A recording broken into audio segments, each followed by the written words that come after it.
souhaité faire cette rencontre pour que nous-mêmes, l'opinion, voit bien que tout ce qui nous concerne peut faire l'objet de consensus. On peut se faire confiance pour améliorer tous les processus, que ce soit politiques, économiques, sociaux, tout ce qui gouverne notre vie commune. Nous pouvons, chaque fois que c'est nécessaire, nous retrouver pour en parler, pour les améliorer, au-delà de nos chamailles politiques. Et c'est pour ça que je n'ai pas voulu que l'audit que j'ai accepté soit vu comme quelque chose qui concerne que les autres, mais que l'opposition.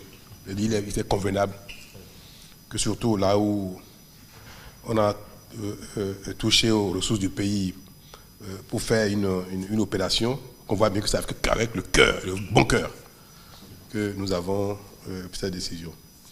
Donc, chers amis, chers membres de la commission, c'est vraiment avec plaisir et intérêt, enthousiasme que je vous reçois ce matin.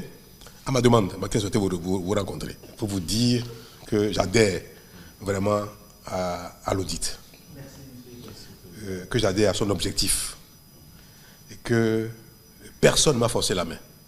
Absolument. Vous me connaissez, si je ne trouve pas d'intérêt à cela, je ne voudrais pas adhérer à ça. Et ça ne se fera pas. Non. Merci donc j'adhère sincèrement. Et ce n'est pas non plus pour des raisons politiques ni électoralistes que on va utiliser les ressources du pays pour des fantaisies. Donc c'est sérieux. C'est sérieux pour deux raisons. Est-ce que notre outil qui permet de consulter nos concitoyens à l'occasion des échéances politiques, est-ce que l'outil est fiable? Rien n'est parfait dans ce monde. Que ce soit dans un pays sous-développé ou dans un pays développé, rien n'est parfait. Mais est-ce que l'outil a été mis en place de bonne foi? Est-ce qu'il n'y a pas de biais qui ont été introduits de mauvaise foi? C'est donc autant de raisons qui justifient que nous ayons le courage à un moment de faire un stop et d'examiner nos outils que nous utilisons pour la vie en communauté. Donc, faire un audit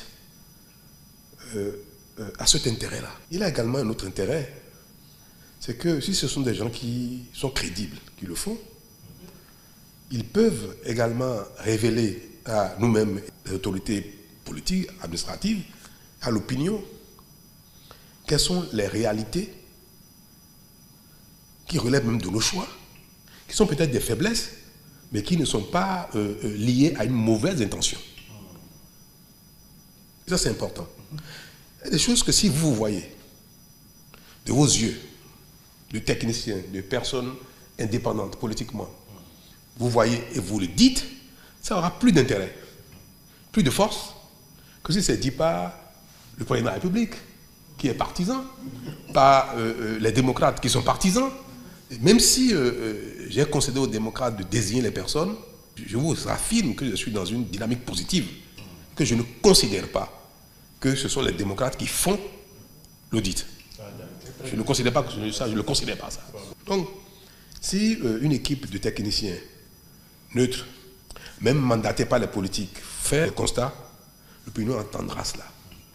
S'il y a des sensibilisations à faire, l'opinion entendra avec plus d'attention ces appels, ces sensibilisations. Donc, je considère que vous êtes en mission pour la République. Vous n'êtes pas en mission pour la mouvance, vous n'êtes pas en mission pour l'opposition, vous êtes en mission pour la République. Alors, j'ai dit au président Yaïboni, que j'ai reçu avec les démocrates, que je comprends bien que politiquement, ils veuillent des modifications au dispositif électoral, notamment le code. Et ça, vous le savez, que je n'étais pas favorable à une revue encore du code électoral. Je n'étais pas favorable à une assise nationale pour, soi-disant, un consensus national. Le pays va bien, le pays se porte bien. Nous sommes à 0 élections récemment, en 2022, 2023, sur la législative. L'opposition qui a accepté de participer a gagné des sièges, autant que l'un des partis de la mouvance. Je crois que le nombre de députés démocrates est égal au nombre de députés BR. Ça veut dire que quand même, notre système fonctionne. Et il suffit qu'on arrête de nous soupçonner les uns les autres pour que notre efficacité se révèle. Et l'élection des démocrates a bien montré que c'est à tort qu'on pensait que le code ancien était fait pour exclure des gens. Pareil, le nouveau code qui est en vigueur, qui fait l'objet de beaucoup d'appréhension, parce qu'on dit, mais oui, mais est-ce que ce n'est pas pour exclure? Je dis, ce n'est pour exclure personne. Au contraire, c'est pour renforcer le système partisan, pour contraindre les acteurs politiques à se mettre ensemble, pour créer de grands partis. Cette contrainte voit la foi pour l'opposition que pour la mouvance. Si les partis de la mouvance se disloquent, ils vont perdre des élections. Si les partis de l'opposition ne se rassemblent pas, ils vont perdre des élections. Moi, je suis dans une dynamique de construction. Que cette demande de révision à nouveau du code d'assises nationales et consorts, je n'étais pas favorable. Et je leur ai dit, mais attention, l'audit de la liste électorale que vous évoquez, il ne faut pas que ce soit un prétexte pour rebondir sur la contestation. Vous n'avez pas eu gain de cause à mon niveau sur votre demande de revue du code électoral, sur l'organisation d'une assise nationale. Ce n'est pas parce que vous n'avez pas eu gain de cause là que vous allez évoquer un sujet d'intérêt. Est-ce que notre liste électorale est bonne? Est-ce qu'elle a besoin d'être améliorée? Que vous allez l'évoquer pour rebondir sur vos contestations. Il ne faut pas faire ça. Et je ne veux pas qu'on vous utilise pour ça. Je ne veux pas qu'on vous utilise pour ça. Personne ne devra vous utiliser pour ça. Je voulais compter sur vous pour nous aider à améliorer là où cela est nécessaire, pour nous aider à révéler aux uns aux autres même les faiblesses qui ne dépendent peut-être pas de nous, mais qui sont des insuffisances de notre modèle. Je vais vous dire de quoi il s'agit. Et je l'ai dit au président Yaïboni et aux démocrates que je les ai reçus, que le Bénin n'a pas de problème de liste électorale, que les élections au Bénin sont sincères.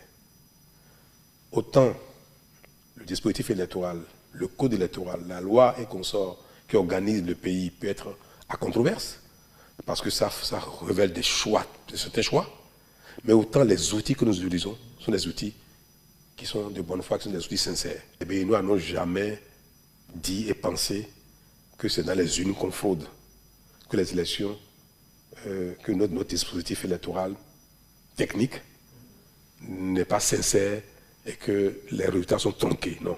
Depuis que nous avons engagé ce processus de renouveau démocratique, il ne faut pas que ce qui est de notre acquis commun,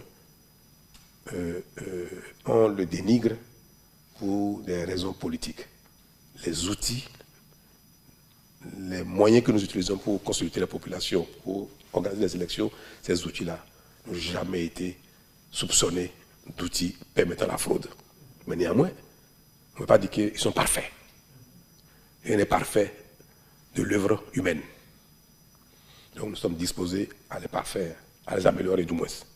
Que la liste électorale, dont l'audit fait l'objet le brandit, il faut le faire impérativement, ça n'a rien à voir avec le code, ça n'a rien à voir avec un troisième mandat de président Patrice Talon. Mais mes chers amis, chers membres de la commission, deux choses sont attendues. Qu'est-ce que la réalité de notre liste? Et quelles sont les imperfections qu'il faut améliorer? Quelles sont les imperfections que nous savons, pour lesquelles nous n'avons pas peut-être encore de solution, mais comment on fait collectivement pour régler ça au fil du temps? Parce qu'il y a des choses que nous savons, qui ne sont pas, moi je vais dire ça, qui sont une faiblesse, mais qui ne dépendent ni des anciens régimes, ni du régime actuel, qui dépendent de nous tous globalement, et qu'ensemble nous pouvons les corriger, ces choses-là. Et c'est bon que vous mettiez le doigt dessus, pour que nous tous, nous l'observions à nouveau. Quelles sont les autres choses peut-être que nous ne savons pas, qui sont des faiblesses, autres faiblesses, que vous pourrez révéler et que nous pouvons corriger? et qui peut-être sont techniques. Donc, votre tâche est immense. La première, c'est quoi ces choses-là qui sont une faiblesse que nous connaissons? C'est en 2009 que nous avons voté la loi pour organiser le recensement général à but électoral, afin d'extraire une liste informatisée que nous avons appelée à l'époque liste électorale permanente informatisée, la LEPI, qui était une extraction du recensement. Donc nous avons fait le recensement et nous avons dit à l'époque en 2009, c'est tout le Bénin, je me dis, je n'étais pas aux affaires, et nous avons convenu globalement au Bénin que comme les grands pays, on fait un recensement en une fois, et à partir de ce recensement, à chaque élection, on extrait la liste électorale. Ceux qui sont en âge de voter rentrent dans la liste, ceux qui sont décédés et qu'on connaît quittent la liste, et chaque fois on sort pour chaque élection la liste des électeurs. C'était ça le principe. Nous avons fait le recensement général en 2009. Nous avons sorti la première LEPI, la liste, en 2010, qui a servi aux élections de 2011. Et la LEPI, donc notre première liste électorale permanente informatisée, avait donc recensé tous les Béninois et ceux qui sont en âge de voter, comme ceux qui ne sont pas encore en âge de voter. De sorte qu'à chaque élection, ceux qui sont en âge de voter remontent dans la liste électorale normale. Mais il y a une chose qui, depuis, ne fonctionne pas bien. Ce sont les décès. Ceux qui sont recensés en 2009, mais qui en 2010 ne sont plus. En 2011 ne sont plus. Mais ceux-là qui sont décédés entre le recensement et l'extraction de la liste électorale, est-ce que la liste électorale les a radiés parce qu'ils sont déjà décédés? Non. Sinon très peu. Déjà en 2010, puis en 2011. Parce qu'au Bénin, dans notre pays malheureusement, les morts ne sont pas tous déclarés. Nous n'avons pas un système d'état civil qui enregistre de manière automatique et exhaustive toutes les naissances, tous les décès, les mariages et consorts. Encore qu'en ce qui concerne les naissances, beaucoup font l'effort parce que dans la vie des personnes, l'acte de naissance, la carte civile, le passeport, beaucoup de documents utiles à notre vie exigent que nous ayons un état civil. Donc, les Béninois sont plus enclins à avoir un état civil, à déclarer les naissances, à faire les formalités pour vivre. Mais une fois que les gens sont décédés, il y a plus grand intérêt. Celui qui est mort ne peut pas faire sa déclaration lui-même. Il est déjà parti. Les parents, les amis et consorts, peu d'entre eux prennent le temps d'aller déclarer les décès. Donc, nous vivons dans un monde où, en dehors des recensements, tout ce qui est automatique ne tient pas compte de tous les décès, parce que la plupart des décès ne sont pas déclarés. Donc déjà en 2010, nous l'avions évoqué. Moi, je n'étais pas aux affaires, mais vous savez, j'ai toujours participé à la réflexion de tout ce qui concerne la communauté béninoise. C'était un choix. En 2011, nous sommes allés aux élections présidentielles, et consorts, sans avoir véritablement pu extirper de la liste tous les décès, sauf les quelques-unes qui sont connues, déclarées, qui sont portées à la connaissance de COS-LEPI et autres. Et puis, à la veille des élections, on affiche les listes. Et on sensibilise les gens pour dire, veuillez déclarer aux agents qui gèrent de COS-LEPI et consorts, que tel et tel, dont les noms figurent encore sur les listes, informez-nous qu'ils ne sont plus. Celui dont le père, le frère, la mère n'est plus, qu'ils veulent signaler qu'il n'est plus pour qu'on le raye de la liste. Mais quand les gens vont regarder la liste, ils regardent s'ils ont leur nom, c'est tout. Quand ils n'ont pas leur nom, ils réclament. Pour qu'on corrige la liste, pour que leur nom y figure. Mais personne ne prend le temps de faire une démarche pour aller dire telle personne n'est plus, il faut l'enlever de la liste. Parce que ça n'a pas d'intérêt pour eux. Nous manquons de devoir citoyen, nous tous, pour, en regardant la liste, faire attention aux personnes que nous connaissons des fois, ne sont plus, mais qui sont nos figures sur la liste. Et ces personnes-là, Cos Lepi à l'époque qui gérait la liste électorale, n'a aucun moyen de savoir que Aïfani, Awida, Abomé, Achumuchumi, à Ketou, à Banikora, dans un village, que telle personne n'est plus, et pourtant la personne a voté récemment, ou bien sur la liste, mais aujourd'hui elle n'est plus. La liste traîne dans le temps. Toutes ces personnes qui ne sont plus, mais dont le décès n'a fait l'objet d'aucune déclaration. Jusqu'à ce que nous arrivions à la liste électorale informatisée tout court, jusqu'aux dernières élections, où le phénomène est resté pareil, où le modèle que nous utilisons ne nous permet pas techniquement d'expurger la liste des décès si les décès ne sont pas connus, ne sont pas déclarés. Alors là où je vous parle, j'ai beau être quelqu'un, j'aime trouver des solutions là où c'est difficile, j'aime remuer le ciel et la terre pour régler les problèmes, il y a des choses que si tous nos concitoyens ne font pas ce qu'ils ont à faire, aucun miracle ne sera possible. Si quelqu'un est décédé hier, avant-hier, qu'on l'a enterré sans le déclarer, Patrice Talon, vous-même, vous n'avez pas les moyens de savoir. Pour aller dire, telle liste, il faut retirer la personne. Personne ne peut le savoir si les gens ont été enterrés par leur frère ou leur mère, ou même ceux qui sont connus même de toute une communauté s'ils ne sont pas déclarés. Donc c'est compliqué. Or, nous ne faisons jamais un recensement des décès. On déploie une équipe sur le terrain, dans tous les villages, dans toutes les communes, pour dire qui sont ceux qui sont morts depuis 20 ans, depuis 10 ans, depuis l'année dernière. Pour comprendre leur liste, personne ne fait ça. On recense les vivants en général, on ne recense pas les morts. Voilà le problème que nous avons. Et je l'ai dit la dernière fois que j'ai reçu les démocrates, il dit ce problème-là, on ne peut pas dire que c'est Talon qui est incapable ou incompétent. Hein. C'est déjà depuis bien avant moi, sous Yaïboni même précédemment, que nous avons mis en place la liste électorale informatisée. Et que tout le monde savait qu'il y a un tel problème. Mais il y a aussi un autre modèle de liste électorale qui évite ça. C'est la liste électorale issue de recensement à chaque élection. Chaque fois qu'on veut faire une élection, on oublie la liste précédente, on oublie l'élection passée, et chaque fois on fait un recensement. Il y a certains pays qui le font. Les grands pays ne font plus ça. Les grands pays développés ont une liste un peu comme nous, et les décès sont... D'ailleurs, il n'y a aucune liste au monde où il y a 0 décès. Hein. Ça n'existe pas. Parce que parfois, l'élection a lieu demain. La personne est décédée aujourd'hui. Le temps de faire ces formalités, parfois, même informatiquement, même quand c'est des pays dans lesquels tous les décès sont déclarés, il y en a qui n'ont pas le temps de faire le processus électronique pour être radié.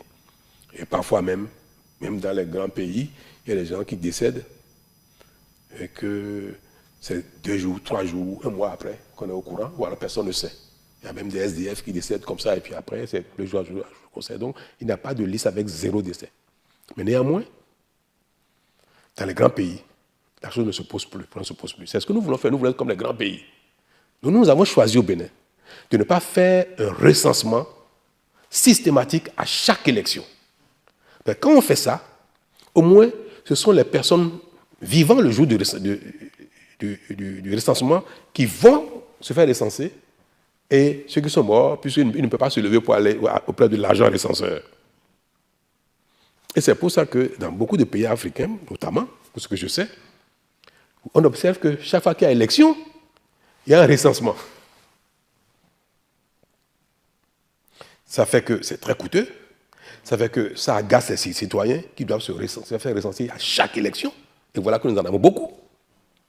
Mais nous avons choisi, depuis 2009, je n'étais pas dans la fonction, le Bénin a choisi, avec notamment le président Yaïboni, on a choisi un modèle des pays développés qui est une liste informatisée qui relèvent du recensement général, qui relèvent des inscriptions de nos concitoyens depuis leur naissance jusque dans toute leur vie. Et c'est de cette liste nationale des personnes que chaque fois on extrait ceux qui sont en âge de voter. Et voilà donc cet instrument qui est en place jusqu'à aujourd'hui et qui fera l'objet de votre audit. J'aimerais bien que vous le constatiez vous-même et que de l'audit que vous allez faire, nous puissions dire à nos concitoyens que si les gens ne déclarent pas leur mort, que si nous tous béninois ne faisons pas ce devoir citoyen, nous aurons chaque fois des listes sur lesquelles il y aura plein de gens qui n'existent plus depuis 20 ans, depuis 10 ans, depuis 1 an, depuis 3 mois, depuis 2 jours. Et que ça, on ne peut tenir personne responsable. C'est vrai que nous savons tous que ce n'est pas, cette faiblesse-là ne gênait pas de la fraude. Au Bénin, les élections sont sincères. Mais techniquement, c'est gênant. Alors, est-ce que pendant l'audit, vous aurez les moyens de faire le recensement général des morts? Je ne sais pas si vous pouvez le faire. Allez dans tous les villages du Bénin, dans tous les quartiers du Bénin, pour nous sortir, je veux dire, ici, dans cette telle personne qui est sur la liste, est-ce qu'il est encore vivant? Témoignage, il n'est plus vivant, on va le retirer. Si vous pouvez le faire, ça servira beaucoup la nation. Mais en ce moment, il faudra faire ça chaque fois. Il faut faire ça aujourd'hui. Et qu'on ne le fait pas dans 1 an, dans 2 ans, ceux qui seront décédés en temps, si on ne le déclare pas, ils vont refigurer encore sur la liste. Donc en fait, le problème, c'est notre capacité à déclarer les décès. Nous tous au Bénin, c'est des événements douloureux, mais c'est la vie. On naît, on vit, on meurt. Au-delà de la douleur, il faut que nous apprenions à déclarer nos décès pour que nous mettions à jour nos données sur l'état civil. Nous avons mis en place aujourd'hui l'ANIP, qui a déployé dans toutes les régions, dans toutes les communes, des équipes pour aider les populations à la mise à jour de leur état civil. Ça n'existait pas, nous venons de le faire. Donc, les outils sont disponibles désormais auprès des populations pour déclarer les naissances, les mariages, les décès et autres, régulièrement au jour le jour, toutes choses qui permettront, parce qu'une fois que maintenant les décès sont déclarés, ça va automatiquement de la base de données et les personnes sont automatiquement retirées de la liste. Ça marche. Mais ça ne marche que pour les décès déclarés. Voilà donc pour cet aspect important ce que j'ai à vous dire qui relève de ce que nous savons tous, en tout cas ceux qui sont informés, ceux qui sont initiés, ceux qui sont avisés sur la question, qui ne date pas d'aujourd'hui, date d'hier, d'avant-hier, même je veux dire depuis 2009-2010, et qui, constaté à nouveau, dit et répété, peut aider nos populations à corriger nos travers et qu'on néglige les déclarations de nos décès.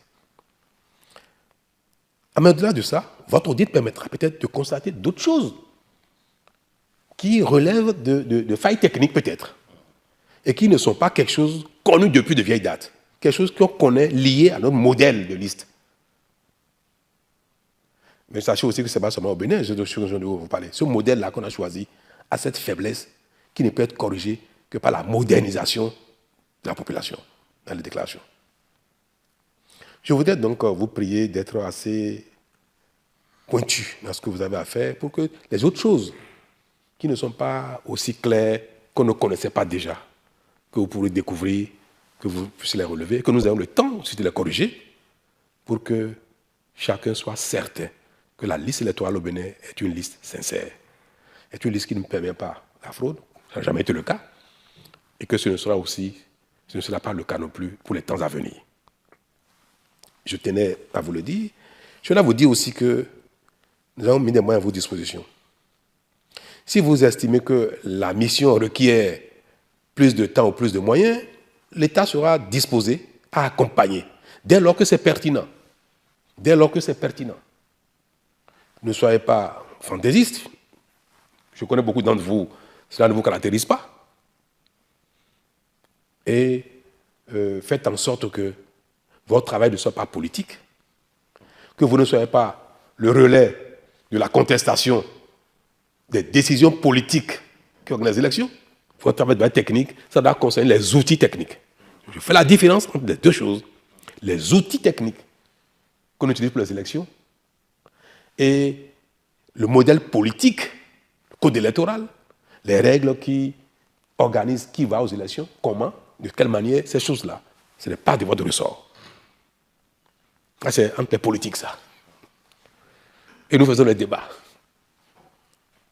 Donc, de grâce, ne confondez pas les rôles et laissez l'opposition, la mouvance, le président Talon, les opposants, et comme ça, tout ça, comme on a l'habitude de le faire au Bénin, comme les démocraties ont l'habitude de le faire les confrontations d'idées, de modèles politiques, de dispositions réglementaires et législatives pour confirmer, modifier ou faire évoluer notre arsenal législatif et réglementaire qui organise les élections dans le modèle politique. Les outils techniques, c'est l'affaire des techniciens. C'est à ça que vous êtes appelés, sur lesquels vous êtes appelés à vous pencher. Je voulais passer ce message et vous dire, vous avez mon soutien total. Et je le dis pas en catimini, je le dis devant la nation. Ce sera entendu par nos concitoyens que je vous ai reçu formellement, officiellement, pour vous dire que vous êtes au service de la République. Voilà le message que je voulais vous porter. Et je voudrais qu'on ne chante dessus à bâton rompu pour le bon déroulement de votre mission. Merci beaucoup. Merci, Monsieur le Président de la République. Je voudrais, avec votre permission, Monsieur le Président de la République, vous dire que l'idée de l'audit du fichier électoral vient de votre serviteur qui vous parle. En octobre 2022, l'ancien responsable de l'ANIP a invité les organisations de la société civile pour leur présenter la nouvelle mouture de ce qui va se passer puisque la LEPI est finie. Donc, la LEI doit être mise en œuvre. Quand il a présenté la situation, et compte tenu de la modeste expérience que j'ai en ma qualité de l'ancien président du Conseil de l'Union africaine contre la corruption, j'ai parcouru les 54 États, j'ai vu ce qui se passe en matière d'élection, j'ai levé le doigt pour lui dire, attention, il faudrait qu'on fasse l'audit du fichier électoral. En séance, il a dit oui en même temps. Et une semaine après, il a convoqué les partis politiques de la mouvance, les partis politiques de l'opposition, plus nous-mêmes qui avons demandé pour qu'on puisse faire le travail. Arrivé au siège de l'ANIP, et les partis politiques de la mouvance et les partis politiques de l'opposition ont décidé que c'est Elias Jean-Baptiste qui sera le coordonnateur du groupe, à l'unanimité. J'ai accepté. On a commencé à travailler le 19 octobre 2022. Jusqu'au 28 octobre 2022, quand on s'est rendu compte que nous étions face à une situation où il fallait prendre des dispositions pour que le fichier électoral, devant générer la liste électorale informatisée, puisse sortir à bonne date compte tenu du code électoral. Nous avions le choix entre deux choses. Ou bien nous disons, ah non, il faudrait finir nécessairement l'audit et quelles que soient les conditions, il faut faire l'audit et dans ces conditions, les élections du 8 janvier 2023 n'auront pas lieu. Nous, on ne va pas prendre cette responsabilité-là de mettre l'État face à une situation de blocage. Donc, on a refusé. J'ai dit non, malgré ce qui peut y avoir comme déchet dans le fichier, dans la base de données, je préfère qu'on aille aux élections comme ça, puis on aura le temps de corriger après. C'est ça là que nous avons tous retenu. Le 28 octobre 2022, les documents sonores sont là. Monsieur le Président de la République, vous me connaissez bien, je ne mens jamais, je ne dis jamais si je n'ai pas les preuves. Donc, on a accepté et nous sommes partis aux élections. Parce que la loi de 2017, qui crée donc l'inscription des Béninois sur le registre, il y a deux registres, le registre des étrangers et le registre des nationaux, a enregistré des gens 2017, 2018, 2019, 2020, 2021, 2022, 2023, 2024 et maintenant 2025. Ça fera 9 ans. Mais comme vous l'avez si bien dit, Monsieur le Président de la République, il s'agit d'un travail technique. Ça là, je le répète tout le temps, je l'ai répété sur tous les toits, travail technique et scientifique qui n'a rien à voir avec des connotations politiques. Pourquoi? Pour la petite comparaison n'est pas raison, Monsieur le Président de la République, la voie qui est derrière nous là, c'est là, la marina que vous avez très bien embellie là. On a fait un appel d'offres pour prendre une entreprise qui va réaliser l'ouvrage. Toujours pour cet ouvrage-là, on a fait un appel d'offres pour prendre une entreprise qui va assurer le suivi et le contrôle de l'ouvrage. Et toujours pour cet ouvrage-là, on a pris encore une autre structure qui va assurer l'audit de l'ouvrage. C'est-à-dire qu'il y a un cahier de charge qui a prévu qu'on doit faire le goudron, telle épaisseur, tel centimètre, ceci, cela, etc., etc. Mais quand on a remis à celui qui doit réaliser l'ouvrage, on a encore pris quelqu'un qui va dire, je vais faire le suivi, le contrôle, si tu as bien fait ou tu n'as pas bien fait. C'est de ça qu'il s'agit, Monsieur le Président de la République. Les agents de l'ANIP qui ont inséré les informations légales dans la base de données, comme vous venez de le dire, ont-ils bien fait? Première question. Est-ce que de bonne foi, ils se sont trompés? Deuxième question. Est-ce que de mauvaise foi, ils se sont trompés? Parce qu'il y a des cas où c'est de mauvaise foi. Donc, il est question d'aller voir ce qui a été fait, ce qui a été mis dans la base de données, sur la base des lois de la République. Et sur la base de ça, les informations sortiront pour que nous puissions voir clair dans ce qu'il y a lieu de faire. Donc, nous, on s'est dit, étant donné que c'est un travail technique, on inscrit dans la base, selon la loi. La loi dit nom, prénom, date de naissance, référence de l'acte de naissance, référence du jugement supplétif s'il n'a pas de date de naissance, ou alors il faudrait, merci beaucoup Monsieur le Président de la République, le témoignage de 3 personnes pour pouvoir faire. Est-ce que ça s'est passé dans les règles de l'art conformément à la loi? Bien. Voilà le travail qui sera fait. Et pour nous, nous estimons que quand j'avais demandé de faire l'audit en octobre 2022, M. Goubeji avait demandé à ce que les partis politiques viennent avec leurs experts. Les experts étaient dans la salle, on a travaillé. Maintenant, là, je dis non. Nous n'allons plus prendre des experts parce qu'il y a déjà un problème politique, on a commencé par crier. Faisons venir les experts internationaux qui vont faire le travail et nous allons les encadrer pour que ça soit bien fait parce qu'ils vont jouer leur honorabilité, ils vont jouer leurs compétences sur le plan international. Donc, Monsieur le Président de la République, pour éviter qu'on prenne des techniciens béninois qui sont au fait du travail et qu'on dise après, ah attention, ils sont manipulés par X, ah non, ils sont manipulés par Y, etc. Là, nous avons proposé humblement au ministre de la Justice qui a bien voulu vous rendre compte de la situation qu'il faudrait que nous prenions des experts internationaux pour faire le travail. Monsieur le Président de la République, vous venez de le dire vous-même, vous connaissez beaucoup de gens parmi nous ici. En tout cas, en ce qui me concerne, moi, Elias Jean-Baptiste, que vous connaissez depuis des années là, je ne ferai jamais rien qui puisse aller dans le sens contraire de la nation. Jamais. Je ne ferai rien qui puisse entraver votre mandat.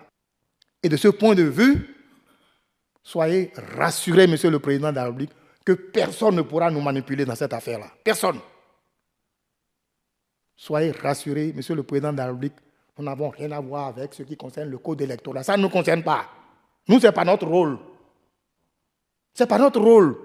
Nous avons un travail technique et scientifique à faire par les experts. Nous en avons prévu 4, Monsieur le Président de la République. Un expert légal qui va voir est-ce que les dispositions de la loi, toutes les lois, j'ai cité les lois qui concernent le sujet, est-ce que tout ce qui est prévu, est-ce que c'est fait selon les règles de l'art? Oui, non, très bien. Est-ce que ceux qu'on a mis là-dedans sont réellement des gens qui sont comme ceci? Vous avez si bien dit, Monsieur le Président de la République, que même le logiciel qu'on va prendre pour extraire, que des techniciens viennent voir pour voir si ça a été bien conçu ou pas, et que vous êtes prêts à ce que nous puissions faire là. Voilà le travail que nous voulons faire, Monsieur le Président de la République. Nous sommes dans la même logique que vous. Même actuellement, depuis le 31 octobre, nous avons écrit aux partis politiques de la mouvance, Union progressiste, le renouveau, Bloc républicain, Moël Bénin, Renaissance nationale, pour demander à être reçus, pour leur expliquer ce que nous voulons faire de façon technique et scientifique. Donc, je voudrais vous rassurer, Monsieur le Président de la République, que nous allons faire un travail scientifique et technique, pas plus. Tout le reste, là, ça ne nous regarde pas. Toutes les considérations politiques ou politiciennes ne nous concernent pas. Et quand on a mis le comité de pilotage en place, Monsieur le Président de la République, il y a 4 membres de la société civile qui se trouvent ici. Il y a un seul représentant de parti politique qui est là pour l'opposition. Et nous avons laissé une place pour un représentant de la mouvance. Qu'ils viennent pour qu'on travaille ensemble, pas de problème. Qu'ils ne viennent pas, nous avons également l'expérience. Encore une fois, merci de nous avoir reçus. Merci de faire cet échange avec nous. Je comprends très bien, je m'en réjouis. Et je voudrais vous dire combien cette démarche est à saluer en tant que société civile. Et vous savez que tout ce qui relève de notre intérêt commun, moi, je suis toujours enthousiaste pour les mettre en œuvre. Donc, vous pouvez compter sur mon enthousiasme. On a fait des élections depuis toujours avec la liste informatisée. Cette liste-là est la même, le processus est le même, le dispositif est le même, l'outil est le même. Je ne veux pas entendre dire que tant que ce n'est pas parfait, il n'y aura plus d'élection au Bénin. Parce que le parfait n'est pas de ce monde. Tant que tous les Béninois n'auront pas déclaré leur mort, on va aller dire à chaque Béninois, on va dans chaque village, s'ils n'ont pas fait ça, donc il n'y aura plus jamais d'élection. Si on fait ça là, même dans 1000 ans, il n'y aura pas d'élection. Ah bon, d'accord, merci. Vous écoutez aujourd'hui, Monsieur le Président, nous pourrons vous dire que nous prenons l'envol. Et tout ce que le Président vient de dire peut être des éléments d'un serment que nous prenons pour ce service à la nation que nous voulons faire. C'est-à-dire que nous pourrons vous dire notre engagement à vouloir faire sincèrement ce travail pour que toute la technicité puisse émerger, un certain nombre d'éléments qui puissent permettre de parfaire l'un des aspects du système partisan que vous défendez beaucoup et que nous prenons comme élément moteur pour le développement de notre pays. C'est aussi intéressant de savoir que, et je crois que le président a mis l'accent sur un certain nombre de choses, sur ce qui nous détermine à faire ce travail, pour que désormais on puisse avoir un outil performant, un outil très inclusif, un outil, je dirais, très approprié pour que nos élections soient toujours fiables. Et votre engagement nous engage, votre détermination nous détermine. Et je dirais que nous, en tant que citoyens aujourd'hui, on a voulu que ce ne soit pas un outil politique. Et dans vos outils, enfin, dans vos développements, j'ai écouté la bande. Quand vous parlez aujourd'hui, c'est comme si j'écoutais encore ce que vous avez dit, que j'ai écouté dans la semaine plusieurs fois déjà, sur la rencontre que vous avez avec les démocrates. Vous avez été très clair, vous avez été très précis. Je crois que même les TDL là sont sortis de vos mots. C'est-à-dire ce qu'il faut faire, ce sur quoi il faut mettre l'accent. Vous avez redit ça aujourd'hui. Président, nous allons tenir compte de tout ça là. Et c'est ça, nous, notre présence au niveau du comité technique, pour que les techniciens qui vont être téléchargés d'ailleurs ne viennent pas nous dire autre chose. Et que nous ne soyons pas aussi manipulés, comme certains nous le disent déjà.